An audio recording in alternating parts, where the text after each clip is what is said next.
Winston Sportsman 150 at Charlotte.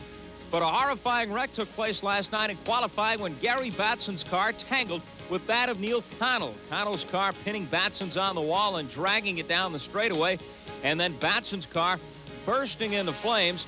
Connell somehow got out of the wreckage miraculously without suffering any injuries, but the news is not good for the 36-year-old Batson.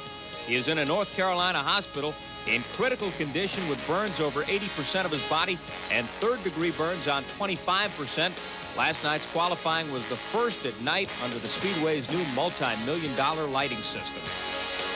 Last night in a 30-lap Sportsman qualifying race, a car driven by Gary Batson up on top of the number 88 of Neil Connell, and then fire erupting following the cars up the racetrack, igniting the fuel that was pouring out of Batson's machine and creating an inferno.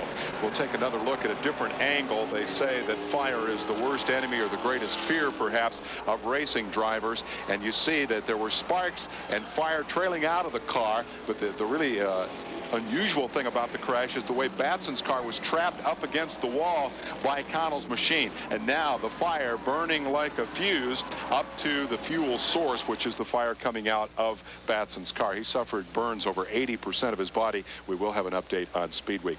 Last night during the Sportsman Division race at Charlotte, another horrifying crash.